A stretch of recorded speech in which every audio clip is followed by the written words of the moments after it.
Hello there, Daily Mentor Message Tribe. I want to share a really vulnerable moment of my life or a season of my life with all of you because I feel that it's necessary right now.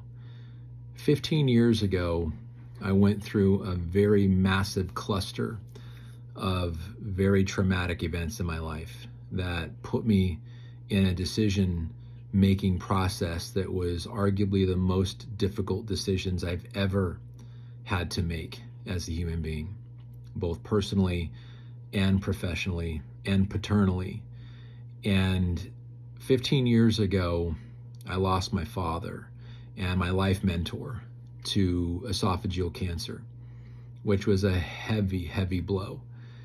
Shortly after that, I lost my marriage and my relationship of 28 years and my ability to be a father to my children the way I wanted to raise my children, which was different than the way I was raised as a child through divorce.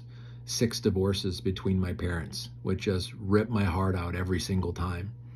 And I swore that I would never put myself and my kids, if I ever had them, through that. And then I found myself in that very situation of divorce and losing my life mentor that I would be able to ask his opinion on things like that and anything in life. Anytime I ever had a monumental event, whether it was positive or negative, my dad was the first person I would call because of his worldly experience and his wisdom. In just, he was kind of like my Yoda, my Fonzie, my everything, my Superman. He was all of that to me. And literally blink of an eye, 13 months of a diagnosis of esophageal cancer, he was gone.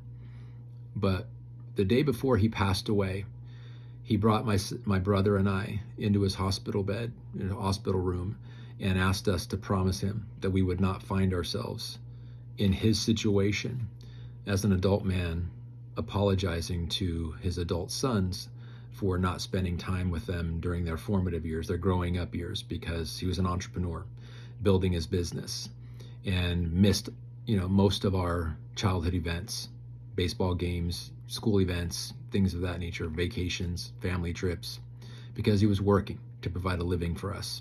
And he was a great provider, and he wasn't unique.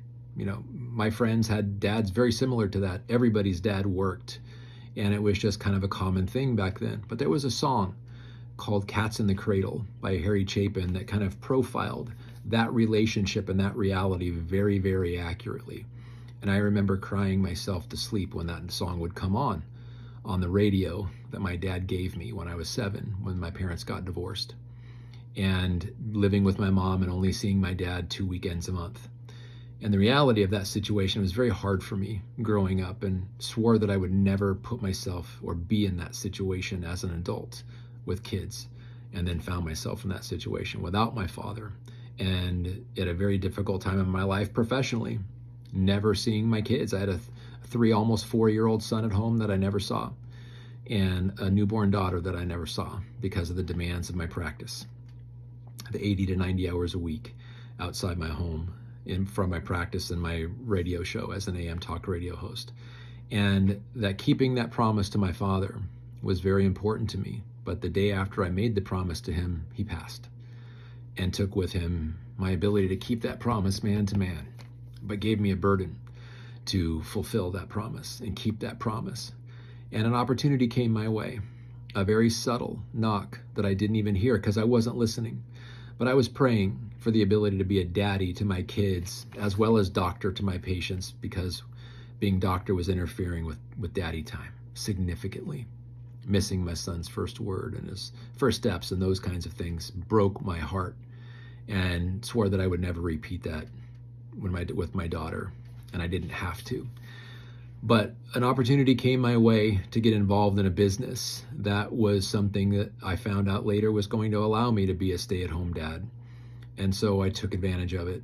And 18 months after getting involved with the company that I've been with for the last 15 years, I sold my practice 14 years ago, and I've been a stay-at-home dad for the last 14 years.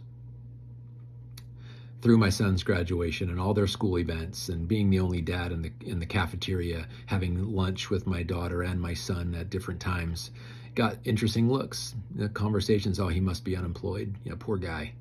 No, I was unemployable and living my life the way I wanted to as a parent to my kids and being influential in my kids' lives, raising them. And I remember the day that I sold my practice, I got significant blowback, negative criticism from people, other chiropractors in my profession, calling me stupid, calling me a moron, and very, very slanderous terms on social media. And literally just shaming me. And I was like, you know what? You've never walked in my shoes. You don't know what I'm going through. You don't know the promise I made to my dad. You don't know what it's like not seeing my kids and hearing about their day, hearing about the moments in their life, because I was at work spending time with other people's kids while my kids were at home without a dad. They don't know what that was like, or maybe they do. And some of them said, kind of braggadociously, well, I have a nanny, or we've got an au pair from another country that's teaching our kids another language. And well, that's all well and good, and it may work for them. It didn't work for me, because I didn't want to. I mean, that would be great if my kids learned another language, but I don't want somebody teaching them another language. I wanted to be the one teaching them life lessons, and I couldn't because I was serving patients. Well, the company that I'm with, called LifeVantage, gave me the ability to not have to do that and to raise my kids from home and build an international business, because it was the perfect opportunity, even though I didn't even hear it because I wasn't listening. But I was praying. I was on my knees praying for an opportunity to be a daddy and trade in daddy for doctor for a season. And it worked out extremely well. Well, what I didn't understand is the significance of that and the impact that it would have, until one day, my 7-year-old daughter, second grade, I was in line to pick her up the way I did every day from school, in my car, and I see her face covered in blood, panic all over her face as she ran to me, which was against protocol. Teachers would typically walk her to the car. She ran across the street, opened the door, the driver door to my car, and just dove into my lap, blood and all, bloody face and all. And then the teacher told me what happened. My daughter had her best friend on her back. Her best friend on her back, giving her a piggyback ride while they were skipping across the blacktop. And my daughter lost her footing and fell forward with the full weight of her friend on her back, shoving her face into the asphalt, scraping a massive bump on her forehead, scraping half of her eyebrow off, scraping her forehead, and literally just bloodied her whole face. Well, one thing I know, to a 7-year-old girl in pain, who just couldn't see what she looked like, but she touched her face and saw the blood on her hands, and she was panicked. Nobody on planet Earth that day could have comforted my daughter like her daddy. And I was there because I had decided to be there. I had decided to sell my practice, and I had decided to take advantage of an opportunity that allowed me to be daddy during my kids' formative years and doctor later. Well, the cool thing about that is just yesterday, I went back into practice after those years, because my son graduated from high school. My daughter is a full-time varsity cheerleader, and I never see her. And I found a place close to my house that I could spend a couple days a week at 5 minutes from my house and give back some of my skills. Answer to prayer on both sides. Can be doctor again part-time and still full-time daddy. And it blesses me very, very well. Financially, as well as purpose, contribution, helping my kids be the best human beings they could possibly be. And having someone else at home in my place, could they have been great human beings? Yeah, they could have. But I wouldn't have been able to see it. I wouldn't have been able to participate in it, and I wouldn't have been able to help groom them and mold them into the great human beings that they are. That's a blessing. And it came in a very slight knock on an opportunity door that I wasn't even really listening for, though I was praying for it. But it came very unrecognizable as a stay-at-home business. And so if you're praying right now for something different, if you're praying right now for something more to contribute to, a cause, a community to get behind, something different to bring you more money, if you're praying for that, I might have an answer for you. I'd love to talk with you about what we do, what my wife Marcy and I do, and help people all over the world, 20 plus countries around the world, help them live longer and make great money. Income that replaces their salaries in a relatively short period of time if they allow it to. CEO type income, more income than I was making in practice, let's just put it that way. And so if you're open to that, if you want to hear something about that, how you can do it from in your part-time from home, let me know. Drop a little me in the comment below. If you're watching this video, reach out to me.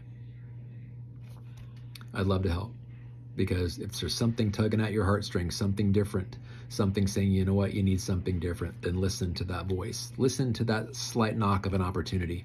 It may be exactly what you've been praying for that could change everything about your life. And that would be an honor to share it with you.